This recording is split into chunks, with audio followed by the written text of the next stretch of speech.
আসসালামু রহমতুল্লাহ। এসএসসি পরীক্ষার্থী 2025 তোমাদের ব্যবহারিক পরীক্ষা নিয়ে যারা টেনশন রয়েছে, একদম টেনশন করার কারণ নেই। তো তোমাদের ব্যবহারিক পরীক্ষা আসলে সঠিক প্রস্তুতির 7টি নিয়ম বলে দিব। কি কি বিষয় তোমাদেরকে ফলো করতে হবে বা কিভাবে কি করতে হবে, যা লিখতে হবে, কি কি নিতে হবে, এবং ফেল করলে এটার মধ্যে ফেল আছে কিনা বা ফেল করলে কি হবে, এই বিষয়গুলো নিয়ে কথা বলবো, ঠিক আছে?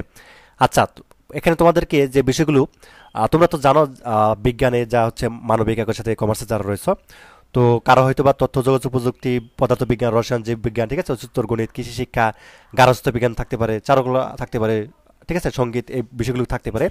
তো এগুলোর মধ্যে তো তোমাদের তো ব্যবহারিক পরীক্ষা কৃষি থাকতে পারে, তাই না, যে একটু আগে যেটা বলছিলাম কৃষি শিক্ষা। তো এখানে তোমাদের ব্যবহারিক পরীক্ষার দিন যা লাগবে, যেদিন পরীক্ষা দিবা ওই পরীক্ষার মধ্যে কেন্দ্রের মধ্যে তোমার কি কি লাগবে, এই বিষয়টি একটু মনোযোগ সহকারে শোনো। ব্যবহারিক পরীক্ষার দিনেও তোমার এসএসসি প্রবেশপত্র, ঠিক আছে, অর্থাৎ অ্যাডমিট কার্ডটা নিয়ে যাবে, রেজিস্ট্রেশন কার্ডটা নিবে, 2-3টি কলম, জ্যামিতি বক্স, স্কেল, ক্যালকুলেটর, ব্যবহারিক খাতা, প্রযোজ্য ক্ষেত্রে অর্থাৎ ডিসকোটিং বক্স ইত্যাদি প্রয়োজনীয় জিনিসপত্র পরীক্ষা কেন্দ্রে নিতে হবে। এখন আসো যে কি কি লিখতে হবে। ব্যবহারিক খাতার উপরের মলাটে রোল নম্বরটা লিখবা, ঠিক আছে। রেজিস্ট্রেশন নম্বর লিখতে হবে। রোল নম্বর হচ্ছে ওই যে অ্যাডমিট কার্ডে যে রোল নম্বরটা দিচ্ছে ওইটা কিন্তু লিখতে হবে, ঠিক আছে। আবার ক্লাসের রোল নম্বর লেখো না, রোল নাম্বার, রেজিস্ট্রেশন নম্বর লিখবা, নিজের নাম লিখবা এবং বিদ্যালয়ের নাম লিখবা। আচ্ছা, বিদ্যালয়ের নাম লেখার কিন্তু দরকার নেই, তোমার নামটা লিখলেই হবে শুধু। আর উত্তরপত্র লেখা, উত্তরপত্রে কি লিখবা, ব্যবহারিক পরীক্ষার জন্য যে উত্তরপত্র সরবরাহ করা হয় তাতে ধারাবাহিকভাবে পরীক্ষণের প্রয়োজনীয় অংশ লিখতে হয়। তো খেয়াল রাখতে হবে যাতে কোনো অংশ বাদ না পড়ে। এই উত্তরপত্র পরিচ্ছন্ন রাখার চেষ্টা করতে হবে।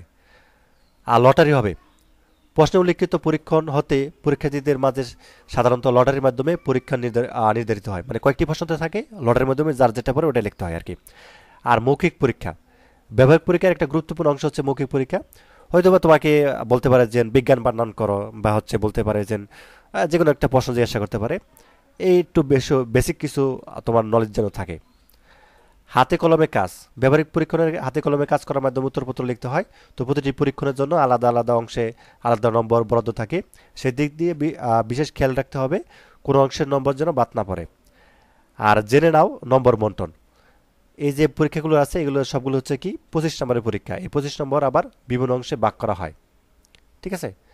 তো আমি এত কিছু মধ্যে গেলাম না। তো যে বিষয়গুলো আলোচনা করলাম এইভাবে তোমাকে হচ্ছে পরীক্ষায় প্রস্তুতি নিতে হবে, এইভাবে কিন্তু অংশগ্রহণ করতে হবে, ঠিক আছে। তো আশা করি বিষয়টি বুঝতে পারছো। এই বিষয়গুলো ফলো করে অবশ্যই পরীক্ষার কেন্দ্রে যাবে। ধন্যবাদ সবাইকে, আল্লাহ হাফেজ।